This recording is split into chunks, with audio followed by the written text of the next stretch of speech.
ఒకప్పుడు సముద్రంలో ఒక చిన్న నీటి బిందువు ఉండేది. అతని పేరు నీరుబాబు. ఒకరోజు సూర్యుడు బాగా వేడెక్కాడు. నీరుబాబు వేడిని తట్టుకోలేక ఆవిరిగా మారి ఆకాశం వైపు ఎగిరిపోయాడు. అతను ఆశ్చర్యపడి అంది, అయ్యో, నేనేం ఎగిరిపోతున్నానే? సూర్యుడు నవ్వుతూ అన్నాడు, అది ఆవిరి, ఎవాపరేషన్, బిడ్డా. ఇప్పుడు నువ్వు మేఘాల దగ్గరికి వెళ్తావు. ఆకాశంలో చల్లని గాలి తాకింది. నీరుబాబు చల్లబడి చిన్న బిందువుగా మారాడు. అలానే చాలామంది నీటి బిందువులు కలసి పెద్ద మేఘం అయ్యారు. నీరుబాబు ఆనందంగా అన్నాడు, ఇది ఎంత బాగుంది!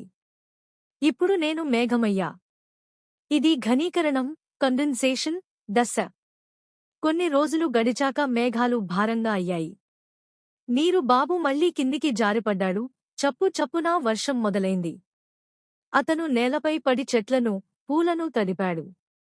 మొక్కలు ఆనందంగా తాగాయి. ఇది వర్షం, రెయిన్ దశ. వర్షం తరువాత నీరుబాబు నది ద్వారా తిరిగి సముద్రానికి చేరుకున్నాడు. తర్వాత సూర్యుడు మళ్లీ వేడెక్కాడు. నీరుబాబు మళ్లీ ఆవిరై ఎగిరిపోయాడు. అలా తిరుగుతూ తిరుగుతూ అతని ప్రయాణం ఎప్పటికీ ఆగదు. దీనినే మనం నీటి చక్రం, వాటర్ సైకిల్ అంటాం. నీరుబాబు నవ్వుతూ అన్నాడు, నేను తిరుగుతూనే ఉంటాను, కానీ మీరు నన్ను వృధా చేయకండి. నీరు జీవం, దాన్ని జాగ్రత్తగా ఉపయోగించండి.